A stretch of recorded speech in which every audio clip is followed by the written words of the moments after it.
মানে হাসতে হাসতে বলতে আছে, আমি আছি না, আমার খুশি করলে তো হয়ে যায়। তারপর আমি বলছি, স্যার আমি তো আপনি তো আমার বাবার সমতুল্য, আপনি এই ধরনের কথা কিভাবে বললেন? পরে আমি আমার আম্মাকে জানাইছি। জানানোর পর আমার আম্মা বলতেছে, তোর তো ভুল, তুই এই স্যারের কাছে কেন নেছো? আমার বিয়ে হয়েছে 2023 সালে, 26-এ 2023 সালে মার্চ মাসে। তো আমরা রিলেশন করে বিয়ে করছি। করার পর আমার মাঝেই আমার শাশুড়ির সাথে কথা বলছে, পরে ঝামেলা মিটমাট হয়ে গেছে। তো আমার উঠে এনেছে, নেওয়ার পর ছেলে যা যা দাবি করছে সবকিছু দেওয়া হয়েছে।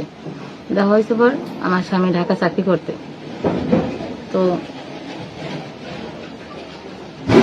সে আমার শাশুড়ি বলতেছে ঢাকা থাকা লাগবে না, দেশে চলে আসে। আসার পর সে চাকরি ছেড়ে দিয়ে চলে আসছে। আসার পর আমাকে বলতেছে 2 লাখ টাকা দে। তো আমি বলছি যে তোমার তো দেওয়া হয়েছে, তো এখন আমার টাকা তো আমার বাবা নাই, তো এতগুলো টাকা তো দেওয়া সম্ভব না। বলতেছে তোমার যে জমি আছে জমি বিক্রি করে টাকা দে, নয় তোর এই সংসার টিকবে না। পরে আমার শাশুড়িকে জানাইছি, সে সেই একই কথা বলতে আছে যে আমার ছেলে কি তোমার সারা জীবন বসাই খাওয়াইবে, তো টাকা যদি নাই নিয়ে দাও তাহলে তো এই সংসারে তুমি টিকবে না। পরে আমি সবকিছু আমার মাকে জানাইছি। জানানোর পর সে যে কথা বলছে, কিন্তু কোনো কাজ হয় নাই। দিনের পর দিন তারা আমাকে টর্চার করছে, আমার ননদ, আমার শাশুড়ি আর আমার স্বামী। মানে দিনের পর দিন এরকম টর্চার করার পর আমি ব্র্যাক অফিসে গেছি আইন সহায়তার জন্য। যাওয়ার পর তারা একটা সালিশি করছে যৌতুকের জন্য। সে কাগজটা আমার কাছে এখন পর্যন্ত আছে। এরপর সেখান থেকে মিটমাট করে দিয়েছে। কিছুদিন ভালো ছিলাম, থাকার পর ওই ছেলে আবারও শুরু করে দিয়েছে যে টাকা দে, টাকা না দিলে তোর এখানে রাখা হইবে না, টাকা না দিলে তোর এখানে রাখা হইবে না। তো অনেক চেষ্টা করছি থাকার জন্য, কিন্তু কোনোভাবেই পারিনি। সে এক পর্যায়ে আমাকে এইভাবে আহত করছে। করার পর আমি কোনো উপায় না পেয়ে থানায় গেছি। যাওয়ার পর থানা থেকে বলা হয়েছে যে তুমি নারী শিশু কোর্টে মামলা দাও।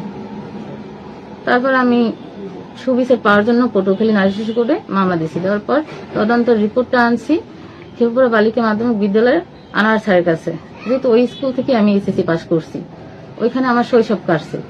তো স্যারকে আমি চিনি। স্যারের কাছে যে বলছি, স্যার আপনার কাছে তো আমি তদন্তের রিপোর্ট আনছি, তো এই ঘটনা সবকিছু তাকে আমি দেখাইছি। দেখানোর পর সে আমাকে বলতে আসছে যে ওখানে তো তোমার থাকা লাগবে না, তুমি তোমার কিছু টাকা দিয়ে দেবে তারা, তো সেই টাকা নিয়ে তুমি চলে যাও, তুমি তো পড়াশোনা করো, তোমার ভবিষ্যতে একটা কাজ হইবে। পরে আমি বললাম, স্যার আমি যেহেতু পড়াশোনা মেয়ে, আমি ডিভোর্সের মতো কালির ডাক আমার গায়ে না লাগলেই তো ভালো। সে এরপর কি বললো, আমার হাজবেন্ডের ছবি দেখতে চাইছে। সে চিন্তা করছে আমি হয়তো তার কথা রেকর্ড করতে পারি, এই জন্য আমার ফোনটা আগে নিয়ে এনেছে। নেওয়ার পর বলতে আছে তোমার জন্য তো আমি আছি, কিছু টাকার কথা বলছে, যে তদন্তের যে রিপোর্টটা আমার পক্ষে দেবে, এজন্য টাকার কথা বলছে। বলার পর আমি বলছি যে স্যার আমার বাবা নাই, আমি এতগুলো টাকা কিভাবে আপনাকে দিব?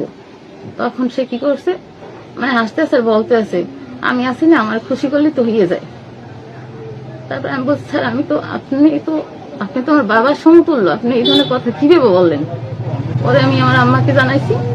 জানানোর পর আমার আম্মা বলতেছে, তোর তো ভুল, তুই এই স্যারের কাছে কেন নেছো? আমার তো বিশ্বাস ছিল যে এখানে আমার শৈশব কাছে, যেখান থেকে আমি এসএসসি পাস করছি, অবশ্যই রিপোর্টটা আমার পক্ষে দেবে, আর সবকিছু সত্যতা যাচাই করেই তো দেবে, পক্ষ তো বিপক্ষ নাই, যেটা সত্যি সেটাই দেবে। সে কি করছে, ওদের থেকে টাকা খেয়ে যে 3 লাখ টাকা দিতে চেয়েছিল, ওই 3 লাখ টাকা সে খাইয়ে তারপর আমার বিরুদ্ধে কি রিপোর্টটা দিয়ে দিয়েছে যে আমি নাকি আমার বাবার বাড়িতে ছিলাম, ছেলের নিয়ে ঘর জামাই, কিন্তু কখনোই ঘর জামাই ছিলাম না, আর আমি নাকি আমার শ্বশুর বাড়ি কখনোই ছিলাম না। তাহলে এই যে আমি সংসারাদি করছি, এইগুলো কিভাবে হইলে? এগুলো তো আমার শ্বশুর বিয়ের ছবি। এই কর্মের পর যখন ওই রিপোর্টটা আমি পটুয়াখালী কোর্টে নিয়েছি, নেওয়ার পর জজ স্যার দেখছে, দেখার পর বলছে তোমার বিরুদ্ধে রিপোর্টটা দিছে কেন?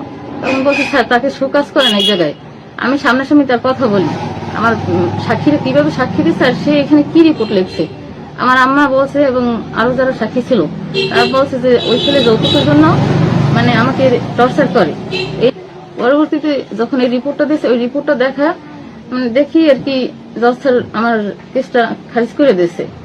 সে তো বোঝা উচিত ছিল জজের যে আমি একটা পড়াশোনা মেয়ে, যদি আমার কেসটা খারিজ করে দেয় তাহলে আমি কোন জায়গায় যাই দাঁড়াই। যেদিন কেসটা খারিজ করে দিয়েছে সেই একই দিনই ওই ছেলে আমাকে ডিভোর্স দিয়েছে।